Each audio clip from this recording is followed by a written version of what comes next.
हमने last class में potentiometer के एप्लीकेशंस पढ़े थे। मतलब एप्लीकेशन 1 क्या था? किसी भी बैटरी का अननोन बैटरी का ईएमएफ निकालना। दूसरा, बैटरी के ईएमएफ्स को कंपेयर करना। तीसरा, to find out internal resistance of any unknown battery. और उसी इंटरनल रेजिस्टेंस वाले में अगर बैटरी का इंटरनल रेजिस्टेंस गिवन है तो आप अननोन एक्सटर्नल रेजिस्टेंस भी निकाल सकते हो। यस और नो? यस और नो? ठीक है। अब मेरी बात सुनो। तो पोटेंशियोमीटर ज्यादा बेटर डिवाइस है as compared to what? Voltmeter, ammeter या मीटर ब्रिज। वो क्यों? क्योंकि एक तो ये सारे काम एक साथ कर पा रहा है, एक ही डिवाइस कर पा रहा है। ठीक है, तो पहले हम देखते हैं।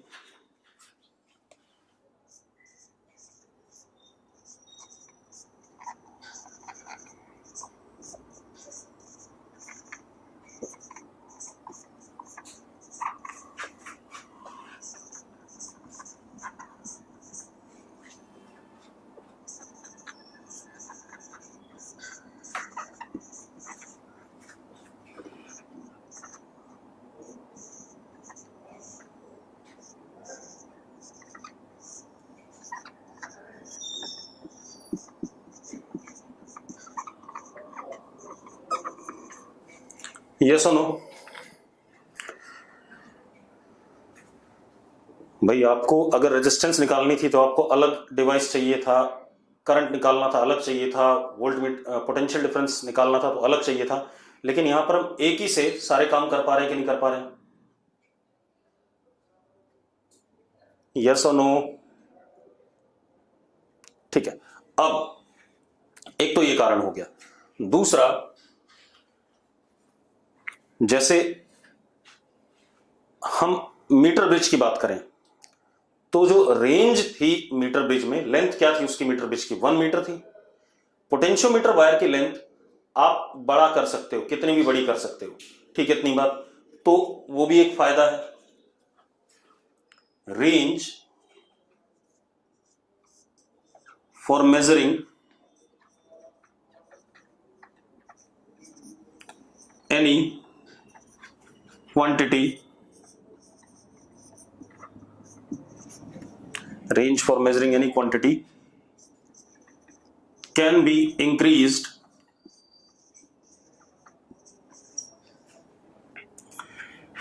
by increasing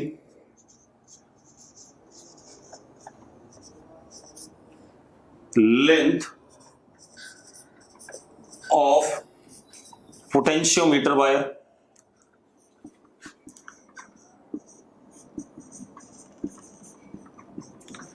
as well as, अगर लेंथ बढ़ गया तो जरा देखो के क्या था, जो पोटेंशियल ग्रेडियंट था, के was V A B upon L, potential difference across wire upon L. यही था कि नहीं था? हाँ या ना? ठीक है। अगर ये था तो एक चीज देखो, इफ एल इज लार्ज तो के की वैल्यू छोटी। के की वैल्यू छोटी मतलब पर यूनिट लेंथ हम छोटा मेजर कर पा रहे हैं। तो इसका मतलब क्या हो गया? If L is large potentiometer is more sensitive, मतलब लीस्ट काउंट ज्यादा हो गया, इसका ज्यादा छोटा हो गया।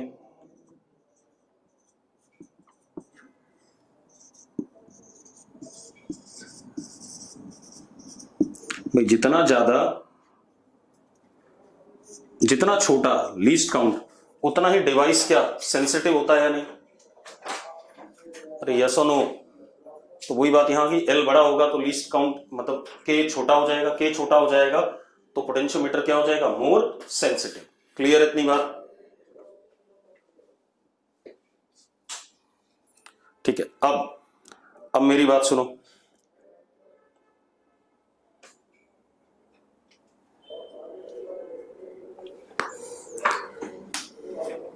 सेंसिटिव बेटा, सेंसिटिव होता है मतलब जितना छोटे से छोटा हम मेजर कर सकें तो that is more sensitive. Accuracy अलग चीज होती है आयुष, ठीक है, ढंग से जरा पढ़ लेना अंतर इनमें। अब एक और चीज बेटा, we can not major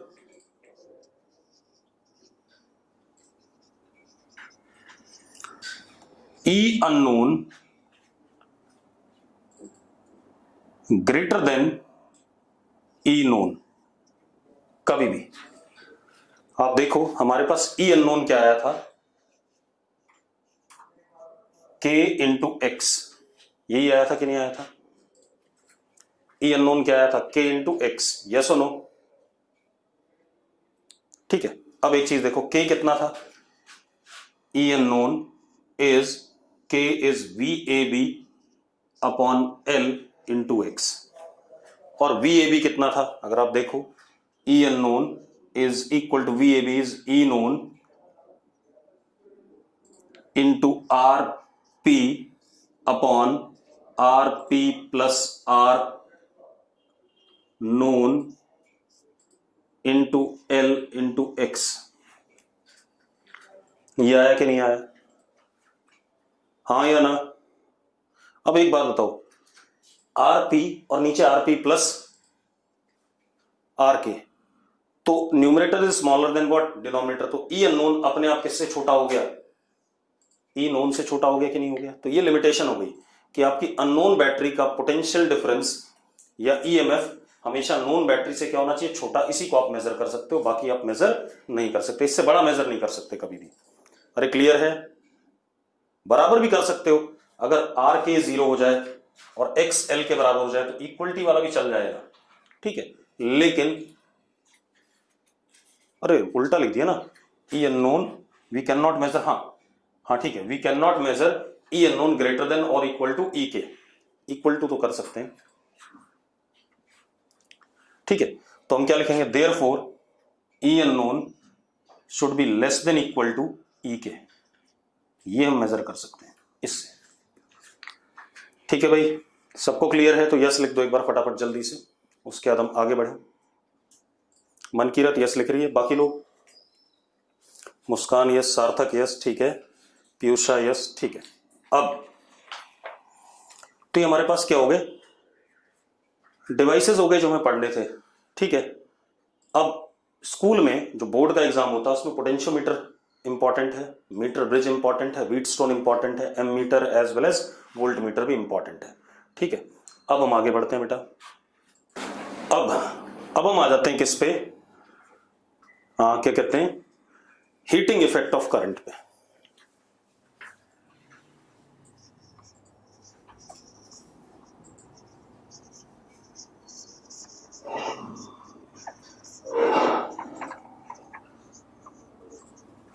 heating effect of current. अब हीटिंग इफेक्ट ऑफ करंट क्या है? मेरी बात सुनो, आपके पास कोई एक कंडक्टर है, इसमें करंट फ्लो कर रहा है आई, पीछे से कनेक्टेड था, इधर आई निकल गया। आप इस कंडक्टर के अंदर थोड़ा सा ये लेंथ आपने पकड़ा dx,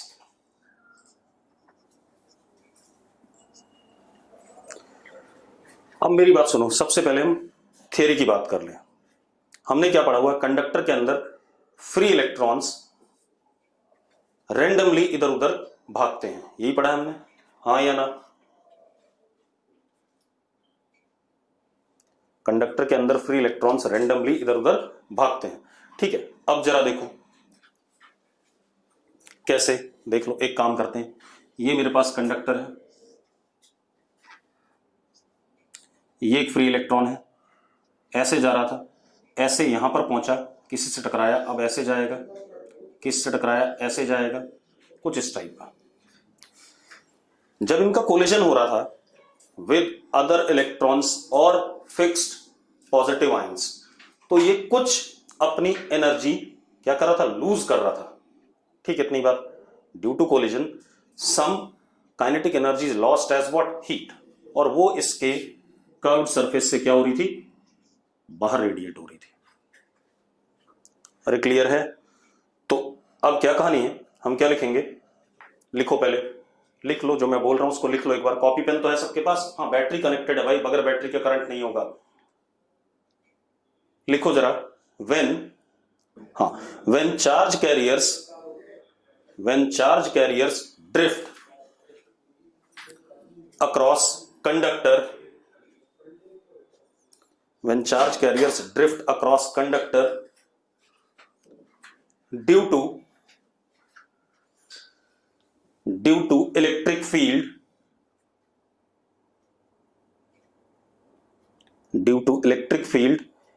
these charge carriers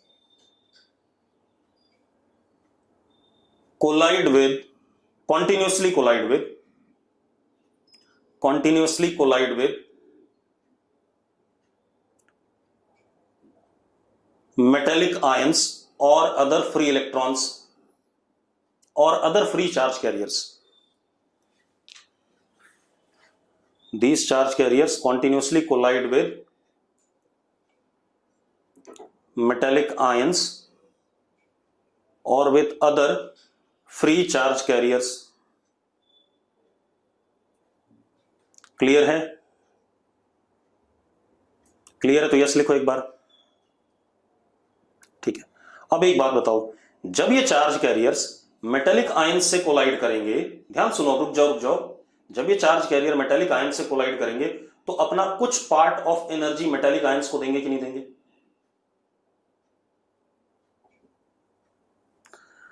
अब अगर उन्हें कुछ एनर्जी मिल गई तो उनका वाइब्रेशन का एम्पलीट्यूड क्या कर जाएगा? बढ़ जाएगा। तो उनका वाइब्रेशन का एम्पलीट्यूड बढ़ जाएगा, और वाइब्रेशन का एम्पलीट्यूड बढ़ जाएगा तो यानी कि टेम्परेचर बढ़ गया, और टेम्परेचर बढ़ गया इसका मतलब कंडक्टर हमारा हीट हो रहा है, और वो हीट कर्व्ड सरफेस से बाहर रेडिएट हो जाएगी। ठीक है, तो लिखो जरा, फुल स्टॉप करके लिखो, देयर बाय, फुल स्टॉप करके लिखो, thereby losing some part of kinetic energy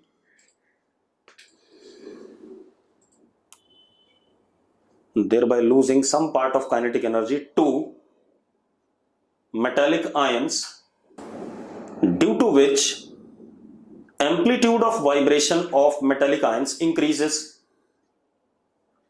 due to which amplitude of vibration of metallic ions increases, thereby temperature of conductor increases and heat is radiated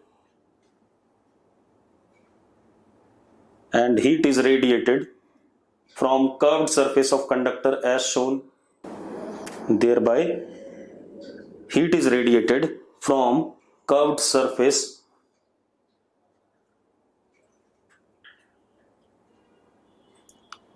of conductor shown as shown.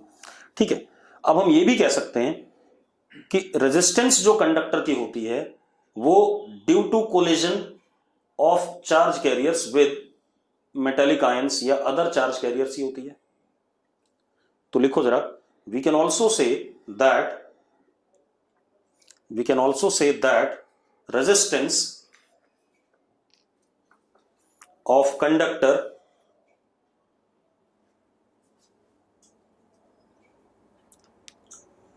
is due to collision of charge carriers with metallic ions और other charge carriers. ठीक है, अब हम इसके mathematical part पे आते हैं।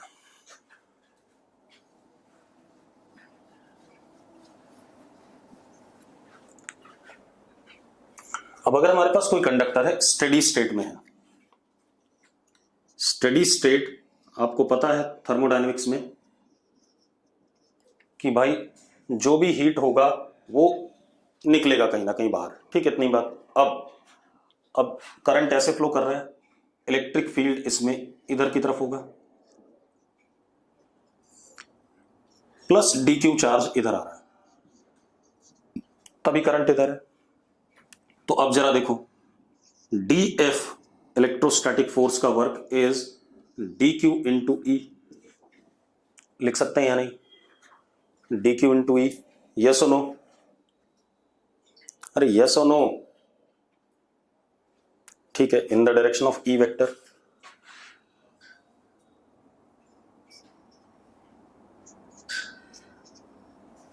अब dw work done for this small cross section will be dq into e into dx। हाँ या ना? अरे यस और नो? ठीक है, अब dw is equal to dq into delta v, potential difference across this element, छोटा सा e dx मैग्नीट्यूड में क्या होगा, पोटेंशियल डिफरेंस होगा कि नहीं होगा? पॉजिटिव वर्क है तो एनर्जी रिलीज होगी, पॉजिटिव वर्क है तो एनर्जी क्या होगी, रिलीज होगी।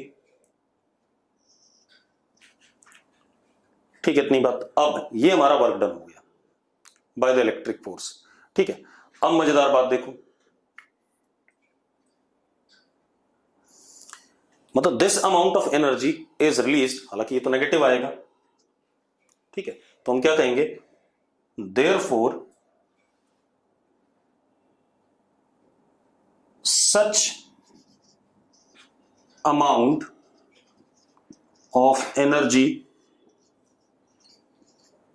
इज रिलीज्ड और रेडिएटेड, क्योंकि स्टेडी स्टेट है, वो अपने अंदर स्टोर नहीं कर सकता कि एम्पलीट्यूड बढ़ाता रहे। हमने कह दिया स्टेडी स्टेट आ चुकी है, तो एम्पलीट्यूड जितना बढ़ना था बढ़ चुका है। अरे क्लियर है मेरी बात? अरे यस और नो? हमने पढ़ा था थर्मोडायनेमिक्स में, कंडक्शन में, स्टेडी स्टेट। ठीक है, इतनी बात कि जितना एम्पलीट्यूड बढ़ना था बढ़ चुका, बाकी जो भी होगा बाहर ही निकलेगा। अब रिलीज्ड और रेडिएटेड फ्रॉम कंडक्टर। अब तो पावर डेसिपेटेड इज व्हाट, ये एनर्जी हो गया, मतलब energy released is DE is equal to D Q into delta V. ठीक है, तो power dissipated is equal to DE by D T, यही कहेंगे कि नहीं कहेंगे? यस और no? Power dissipated is DE by D T, जो बाहर निकली एनर्जी उसी का रेट, तो कितना आ गया, डी बाई डी टी। तो power dissipated is equal to D Q by D T into potential difference across the element. What is D Q by D T? I. अरे यस और no? तो power dissipated is I into delta V. हो गया कि नहीं हो गया? यही पढ़ते हुए आए बचपन से। अब हमें पिछले नाटक से कोई मतलब नहीं, मुझे सिर्फ अब इससे मतलब है, क्योंकि मुझे पावर डेसिपेटेड की बात करनी होती है हर जगह। ठीक है, अब पावर डेसिपेटेड ही आ गया। अब जरा देखो, मैं इसको ऐसे भी लिख सकता हूं, पावर डेसिपेटेड, अगर इसके across potential difference delta V है, करंट आई है, तो current I can be written as what, delta V upon resistance of this portion. तो this can be also written as delta V का square upon R. लिख सकते हैं कि नहीं? अरे यस और नो? यस और नो? ठीक है, इसी तरीके से डेल्टा वी को लिख सकते हैं आई इंटू आर, तो power dissipated can be also written as what, I square R. ठीक है भाई, कोई दिक्कत है इसमें किसी को तो बता दो मुझे फटाफट। अब हम सर्किट में ले जाते हैं यही चीज। अब देखो बेटा, आपके पास क्या है,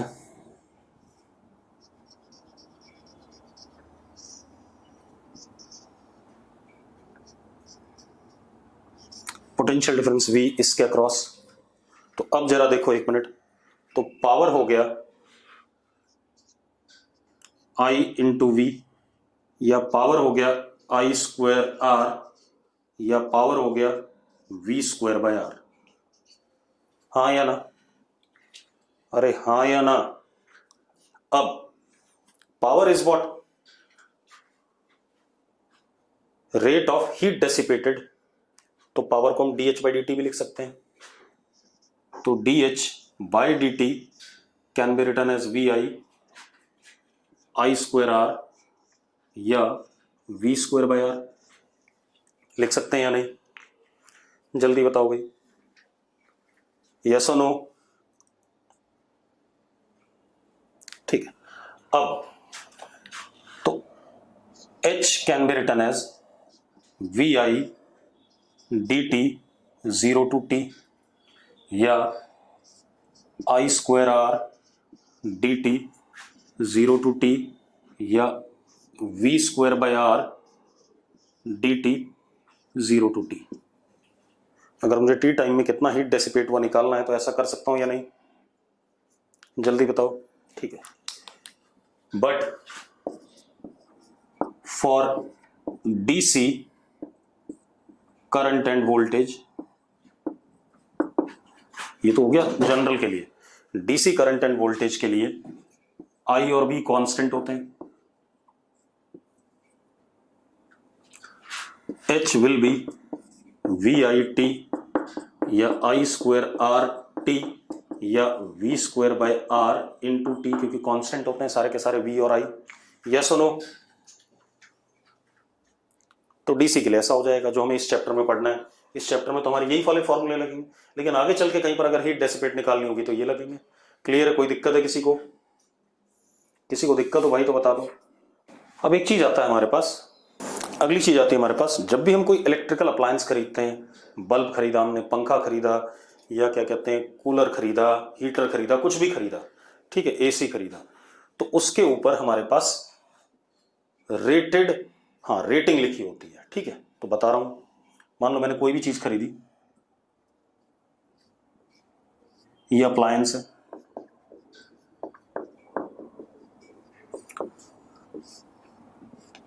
इसकी रेटिंग, रेटेड, सबसे पहले वोल्टेज रेटेड लिखा होता है। वोल्टेज रेटेड हमारे यहाँ जो भी डिवाइस है 220 से 230 लिखा होता है। आप जाकर के मार्केट में कोई भी या घर पे जो भी आपके पास लगा हुआ है देखना 220 से 230 वोल्ट लिखा हुआ है। ठीक है, तो 220 से 230 डीसी वोल्ट के लिए वो काम करेगा। ठीक है, मैं इंडिया का ही बता रहा हूं यार। ठीक है आयुष, तो क्यों परेशान है? 220 से 230 वोल्ट की ही बात कर रहा हूं मैं। और वैसे भी अगर कोई और डिवाइस होगा 240 लिखा है या 400 लिखा है तो वो वी की वैल्यू वही लेंगे हम। उसके बाद लिखा होता है इस पे पावर रेटेड।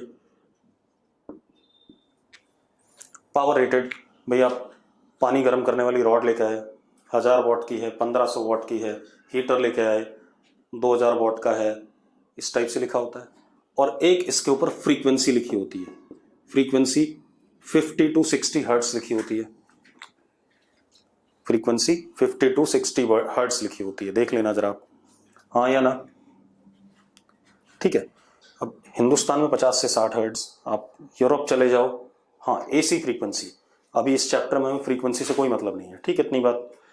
अब क्या कहानी है, इस चैप्टर में एफ से कोई लेना देना नहीं है, ये हम एसी में बात करेंगे। अभी हम इन दोनों की बात करें। अब एक बात तो, अगर आपको रेटेड पावर पता है और रेटेड वोल्टेज पता है तो आपको इस डिवाइस का रेजिस्टेंस पता है। देखो जरा, P is equal to V square by R होता है, ये रेटेड और ये भी रेटेड। तो आर पता चल गया कि नहीं पता चल गया? दो ही रेटिंग देता है, बाकी चीजें अपने आप आ जाएंगी। रेटेड मतलब रेजिस्टेंस डिवाइस का पता चल गया कि नहीं? ठीक है, रेजिस्टेंस पता चल गया भाई, तो V rated upon R is what? Current rated. I rated is V rated upon R, हाँ या ना? यस और नो? अरे भाई ठीक है। अब एक और चीज, इसीलिए आप जब भी घर में बात करते हो तो आपके घर में जितने डिवाइस हैं सब 220 वोल्ट पे ऑपरेट करने वाले हैं, तो उन सबको आप पैरेलल में क्यों लगाते हो? इसीलिए पैरेलल लगाते हो क्योंकि आपके घर में वोल्टेज भी जो आती है इनपुट वो 220 ही आती है। तो अब अगर आपके घर में इनपुट 220 आ रहा है और आपने पंखा ये लगाया, फैन सीरीज में लगा दी, मान लो बल्ब, एसी, और 220 आ रहा था, तो भाई ये तो गड़बड़ हो गई। ये 220 तीनों का सम आएगा। सबके पास कम कम वोल्टेज आएगी कि नहीं आएगी? अरे आग नहीं लगेगी, सबके पास वोल्टेज क्या आएगी? कम कम आएगी। कोई भी अपने परफेक्ट क्या कहते हैं एफिशिएंसी के साथ काम नहीं कर पाएगा। भाई इसके पास मान लो 50 आ गई, इस पे 50 आ गई, बाकी बची 20 पे आ गई, कोई भी प्रॉपरली काम नहीं करेगा। अब इसीलिए हम घर में डिवाइसेस कैसे लगाना चाहेंगे? पैरेलल में। देखो जरा 220 के ही पैरेलल में हमारे पास लगा पंखा, बल्ब, एसी, सारे लग गए। अब सबके पास कितना वोल्टेज आ रहा है? 220 आ रहा है कि नहीं आ रहा है? जरा बताओ।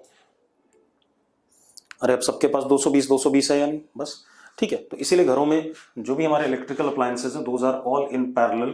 ठीक है, इतनी बात। और अगर आपने सीरीज में लगाए तो वो अपनी मैक्सिमम एफिशिएंसी के हिसाब से काम नहीं करेंगे। ठीक है, अब एक क्वेश्चन कर लेते हैं। हमारे पास एक हीटर है, ठीक है, उसकी पावर रेटिंग P1, ठीक है, पावर रेटिंग P1। चाय बना सकते हैं मुझसे T1 टाइम में। चाय बना सकते हैं हम कितने में? T1 टाइम में। क्लियर इतनी बात? दूसरा हमारे पास हीटर है, उसकी पावर रेटिंग P2 और चाय बनती है उससे T2 टाइम में। ठीक है भाई, एक से T1 टाइम में चाय बनती है, एक से T2 टाइम में चाय बनती है। दोनों का वोल्टेज रेटिंग V0 है। ठीक है, अब क्या कह रहे हैं हम? पहला केस कि मैं इन दोनों को सीरीज में लगाता हूं तो कितनी देर में चाय बनेगी। दूसरा केस इन दोनों को पैरेलल में लगाता हूं तो कितनी देर में चाय बनेगी। ठीक है, तो चलो अब जरा देखो। सबसे पहले हीट जो चाहिए चाय को गर्म करने के लिए वो H0 मान लेते हैं। P1 into T1 is equal to P2 into T2। यही कहानी है कि नहीं है? अरे power into time is what? Heat. हाँ या ना? चाय गर्म करने के लिए बराबर सेम हीट चाहिए होगी। ठीक है, अब एक काम करते हैं। अब हमने क्या करा? दोनों को सीरीज में लगा दिया।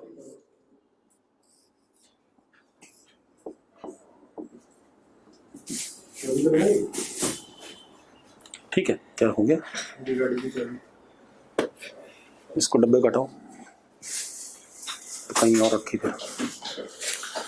अब सीरीज में लगाया, ठीक है, इतनी बात। अब जरा देखो, एक काम और करो। इसका रेजिस्टेंस 1 वाले का R1 is V0 square upon P1, R2 is equal to V0 square upon P2। ठीक है भाई, अरे क्लियर है? क्लियर है या नहीं? जल्दी बोलो। अब हमने इसके अक्रॉस, क्योंकि दोनों को सीरीज में लगाया, वोल्टेज तो V0 ही आ रही घर में, ऐसे कर दिया हमने। अब करंट यहां जा रहा है I। ठीक है, तो क्या हो गया? I into R1 plus R2 is equal to V0। ये आ गया कि नहीं आ गया? चेक करो भाई जल्दी से। तो यस और नो? ठीक है, अब R1 की वैल्यू और R2 की वैल्यू डाल दो। I, या चलो ऐसे ही रहने दो, I is equal to V0 upon R1 plus R2। ठीक है, अब मान लेते हैं T0 टाइम में चाय गर्म होती है। कितने में? T0 टाइम में। तो इन दोनों की combined power is I square R1 plus R2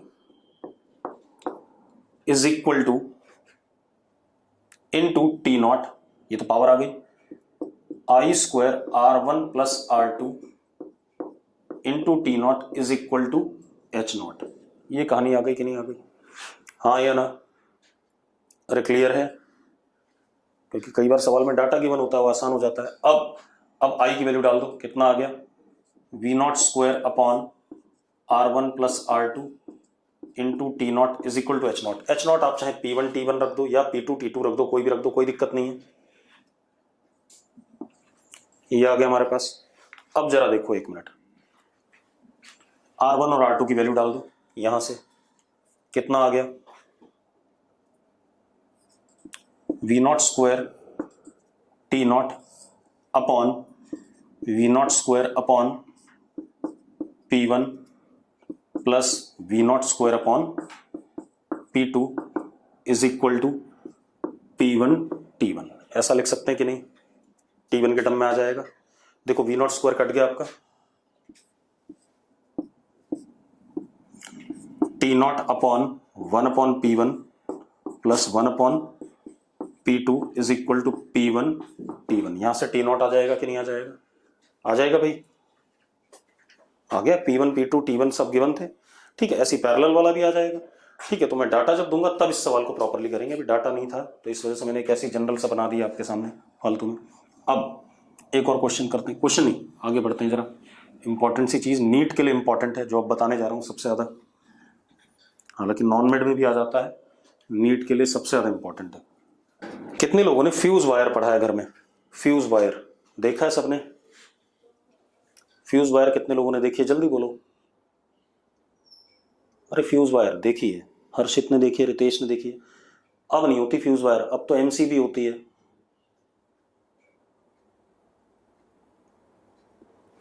मैं कह रहा हूं अब तो एमसीबी होती है, फ्यूज वायर तो होती नहीं अब। हाँ या ना? चलो मैं बता देता हूं। Miniature circuit breaker, fuse wire, चलो बहुत बढ़िया। आयुष मेरी आवाज आ रही है कि नहीं आ रही है? मेरी आवाज आ रही है सबको? आ रही है आयुष, तेरे एंड पे कोई दिक्कत है? अब देखो भाई, फ्यूज वायर क्या होता है, क्योंकि घर में हमें पता है एक पर्टिकुलर, देखो घर में सब पैरेलल में लगा हुआ है, एक डिवाइस, दूसरा डिवाइस, तीसरा डिवाइस, ऐसे सारे पैरेलल में लगे और 220 वोल्ट यहां लगा है। ध्यान सुनना जो घर में आ रहा है। अब यहां करंट I1, I2, I3, ये रेटेड करंट है। कौन से करंट है?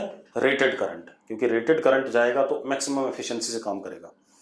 तो यहां से जो करंट जाना चाहिए I1 plus I2 plus I3 होना चाहिए।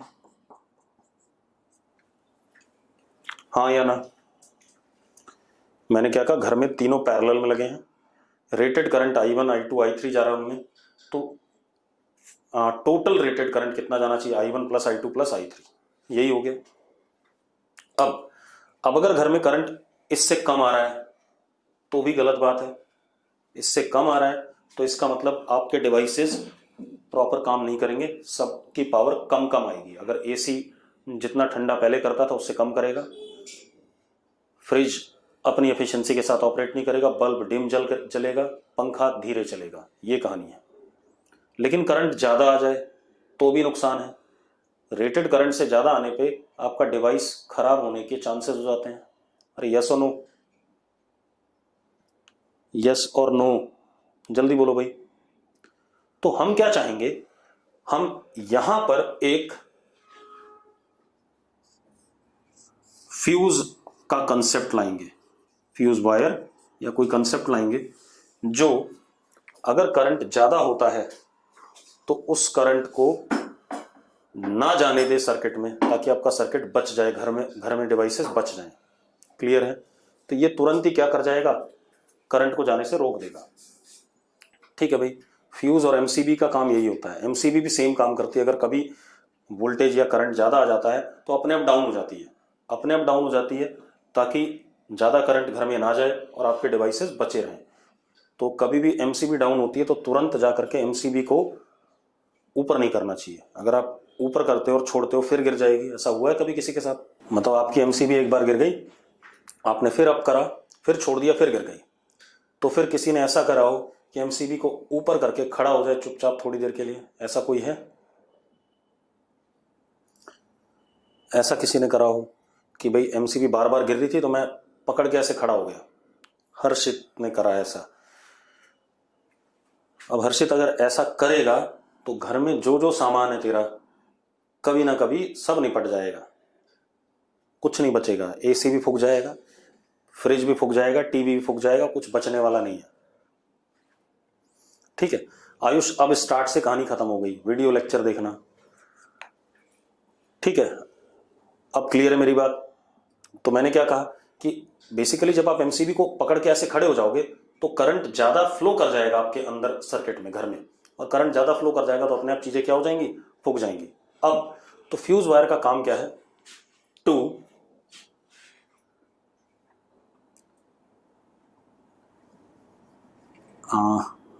Do not allow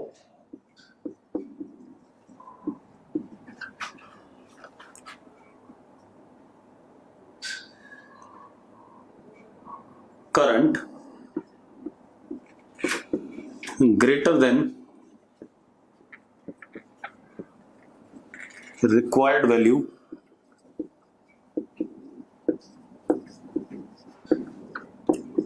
to flow in circuit। मतलब एक पर्टिकुलर रिक्वायर्ड वैल्यू से ज्यादा करंट सर्किट में ना फ्लो करने दे। उसके लिए करता क्या है, फ्यूज वायर एक तार होती है, ठीक है, उसका fuse wire is conductor having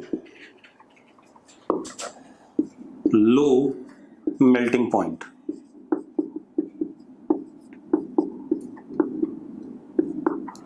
मतलब जितना करंट जाना है उससे अगर करंट बढ़ेगा तो करंट से वायर गर्म होगी। वायर जब लो या स्पेसिफिक बता रहा हूं, वायर जब गर्म होगी तो मेल्ट कर जाएगी, ठीक है। तो एक पर्टिकुलर वैल्यू ऑफ करंट से ज्यादा करंट होते ही वायर क्या हो जाएगी, मेल्ट कर जाएगी। तो ये लोग कह रहे हैं स्पेसिफिक लिख दो, तो स्पेसिफिक लिख देते हैं भाई, कोई दिक्कत नहीं। ये हमारे घरों में तो लो वाला होता है, स्पेसिफिक मेल्टिंग पॉइंट, ठीक है, इतनी बात। तो fuse wire is conductor having specific melting point, कि अगर पर्टिकुलर वैल्यू ऑफ करंट से ज्यादा करंट गया तो ये अपने आप क्या कर जाएगा, मेल्ट कर जाएगा। मेल्ट कर जाएगा तो यहाँ सर्किट टूट जाएगा, ब्रेक कर गया, ओपन हो गया, अब करंट बाहर अंदर जाने वाला ही नहीं है। हाँ या ना? अरे यस और नो? ठीक है भाई, मेरी बात समझ में आ गई सबको? चलो अब जरा देखो, अब थोड़ा सा मैथमेटिकल बात कर लें इसके बारे में। हमारे पास ये फ्यूज वायर है,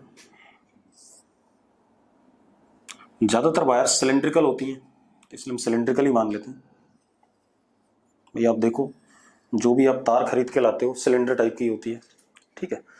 इसकी length L, cross section radius R, resistivity रो,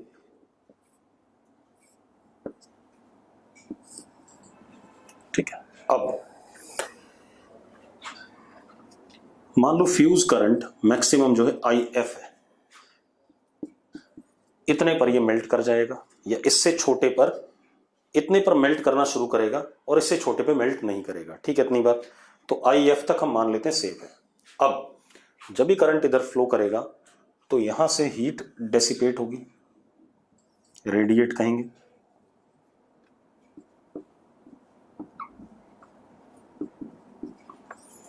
अब हीट रेडिएटेड, अगर हम थर्मोडायनेमिक्स का फॉर्मूला देखें, sigma into curved surface area, E emissivity, curved surface area कितना, 2πRL इंटू T मेल्टिंग की पावर 4।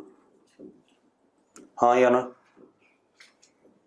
हाँ, कोई बात नहीं, याद कर ले, सिग्मा A T की पावर 4 पढ़ा देंगे, चिंता ना कर, ठीक है।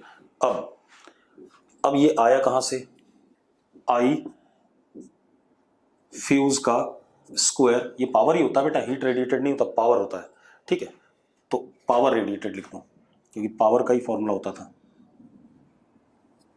ठीक है। तो power dissipated is I square into R। हाँ या ना?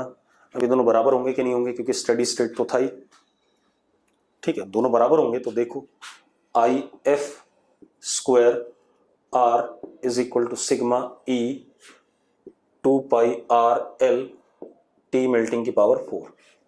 कोई दिक्कत है इसमें? कोई दिक्कत नहीं। अब आई एफ का square rho L by pi R square is equal to sigma E 2 pi R L T M की पावर 4। एल से आपका एल कट गया, ठीक है। आई एफ देखो जरा कितना आ गया, आई एफ का square is equal to sigma E 2 pi square R cube T M की पावर 4 अपॉन रो। ये आ रहा है कि नहीं आ रहा है, चेक करो। तो I F proportional to R की power 3/2। I F do not depend upon length of wire, यही पूछा जाता है भाई, वो 4 ऑप्शन दे देगा आपको, ठीक है। अब I F do not depend on length of wire, ये मुझे बताना था। जो एक्चुअल में मेडिकल में कई बार पूछा गया है, वो ऐसा ऑप्शन लिख देता है कि fuse current depends upon R की पावर 2, आर की पावर 3/2, एल के प्रोपोर्शनल। तो आपको दिख गया कौन सा ऑप्शन सही है कौन सा गलत है, ठीक है, इतनी बात। अब एक और कहानी आती है हमारे पास हीटिंग इफेक्ट में। हीटिंग इफेक्ट में जो अगली कहानी आती है that is maximum power transfer theorem. Maximum power transfer theorem, ठीक है भाई। अब ये बढ़िया चीज है, इस पे एडवांस में क्वेश्चन आते हैं। एक सिंपल सा अरेंजमेंट लेते हैं, पहले ध्यान सुनो। ये बैटरी है, इसका इंटरनल रेजिस्टेंस, ये हमारा आर। तो ये जो एक्सटर्नल रेजिस्टेंस कैपिटल आर है, इसकी वैल्यू कितनी हो हमें नहीं पता, ये अननोन है। सपोज मैंने इस पे ऐसे बना दिया, ये दोनों नोन है, ठीक है। अब मुझे कैपिटल आर की वैल्यू कितनी हो ताकि कैपिटल आर के अक्रॉस पावर मैक्सिमम डिसिपेट हो, ये पूछा जा रहा है। तो मैं क्या पूछ रहा हूं, find R such that power across it is maximum. Power across it is maximum, clear है भाई। अब कर लेते हैं। सबसे पहले current I is equal to E upon R plus R, हाँ या ना। जो पावर इसके अक्रॉस होगा I square into capital R होगा, तो पावर इज इक्वल टू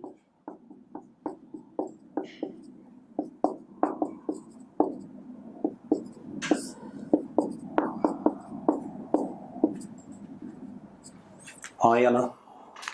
अरे पक्की बात है यार। बच्चों देखो, नॉन मेड वालों देख लो भी फटाफट। अरे नॉन मेड वालों, इसका ग्राफ बना सकते हो, पी और कैपिटल आर का, पी वर्सेस कैपिटल आर का ग्राफ बना सकते हो, जल्दी बताओ।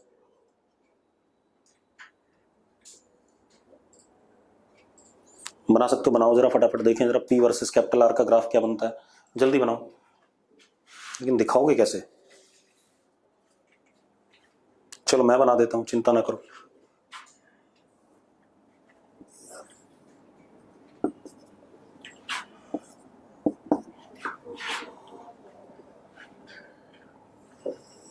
कुछ ऐसा,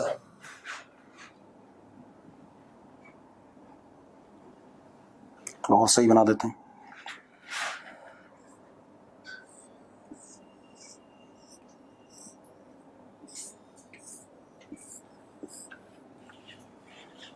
कुछ ऐसा आएगा भाई कि नहीं आएगा, चेक करो। सही बनाया मैंने, देखो जरा। अरे नॉन मेड वालों, मैंने सही बनाया गलत बनाया? सही है, ठीक है। अब आपको एक चीज दिख रही है कि किसी एक आर की पर्टिकुलर वैल्यू के लिए पावर मैक्सिमम आ रहा है कि नहीं आ रहा है।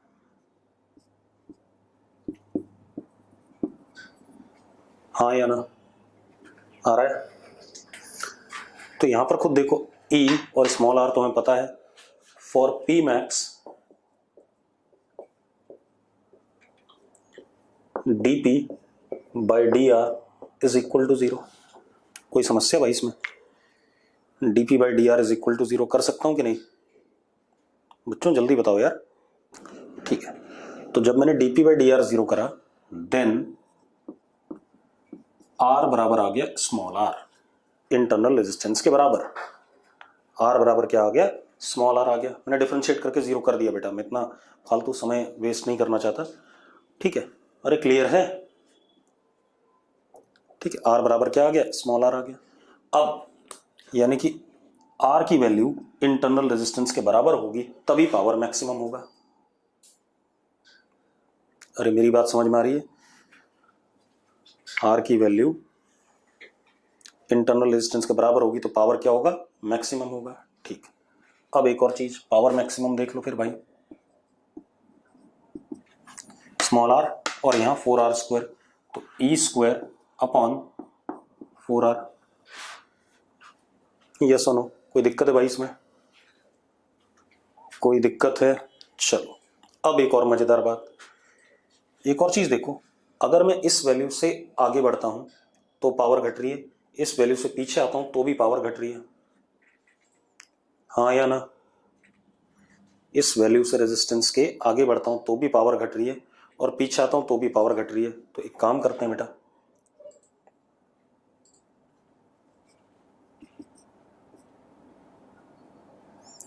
दिस इज R2,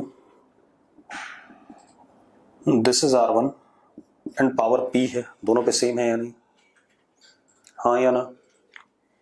ठीक है, अब power is same for R1, capital R1 R2।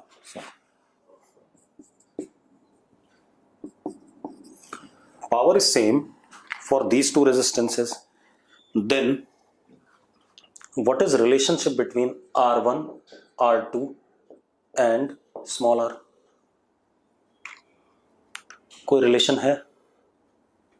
अगर है तो मुझे बता दो फटाफट, जल्दी से, जल्दी बता दो बेटा।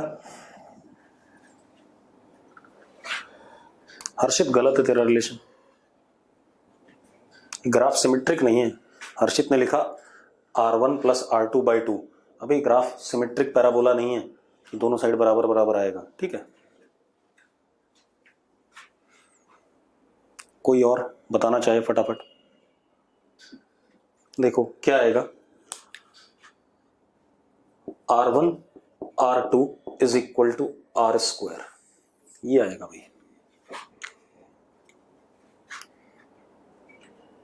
Eight R1 and R2 P is same. आप निकाल सकते हो आसानी से। आप यहां पर R1 डाल दो और R2 डाल दो, दोनों को इक्वेट कर दो। साक्षी हाँ ठीक है बेटा, लेकिन स्मॉल आर तो उल्टा लिख रही है, इधर कैपिटल R1 कैपिटल R2 है, फिर स्मॉल आर है। साक्षी भी सही लिख रही है। ठीक है, चलो ये हो गया। अब हम कल इस पे सवाल करेंगे मैक्सिमम पावर पे।